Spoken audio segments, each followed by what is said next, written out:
trailer. This trailer gets me every time. So the trailer is this physical trailer that they park in the parking lot of this small private school, and it's only for me. And I'm dying. I am dying. I'm this scrawny little thing, and they come and they pick me up and they take me from spelling class. Elizabeth, it's time to go to the trailer. I can't stand this trailer. It was this dank, gray room, no windows. It was like prison. I was actually diagnosed in kindergarten. My parents sort of realized something was up when I had to do for homework. I had to write my name 5 times. It took me like 3 hours to do this. There was screaming and yelling in the house.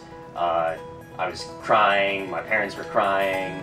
I was complaining that John Moran had a lot less letters in his name, and they were apologizing for me having such a long name. It was like a really bad situation. I got tested, and from there, I started working with a specialist. So everyone knows I'm different. Now they think I'm getting a different test.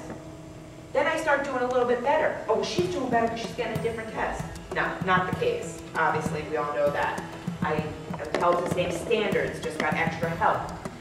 My kids, I teach them what accommodations are and self-advocacy, and they know it. They may not know how to spell it, I may not know how to spell it either, but they embody it and they know it, and they know that they have to speak up and be empowered and know all these great things about themselves to do better.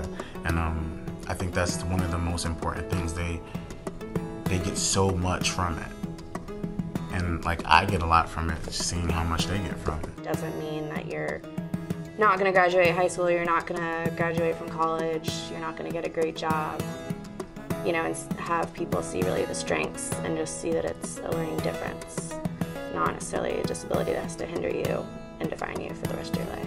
You see kids who don't know that there's other people. They don't have the way to get to 100 other people who look and act, who are just like them.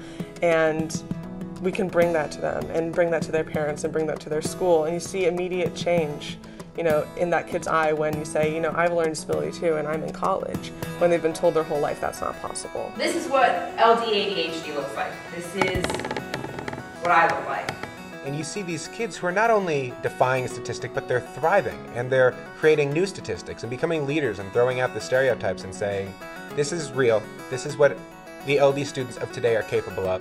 And if you think anything else, you need to re-educate yourselves. It's the reason why we're there is to make sure that they understand that they're not alone, that they can succeed in settings where they might not think they can. In high school, if I didn't have extra time, I would have flunked out. But I went from that to getting into Brown University. If you asked me 6 years ago to stand up and say I have a learning disability, there was no way I could do it. I just finally got up the nerve to say it out loud, and say it out loud again and again. I was able to really succeed academically because of that, and I feel that I was really lucky to get that, and not everyone does get that. If everyone could, I feel like there'd be a lot more success stories like that.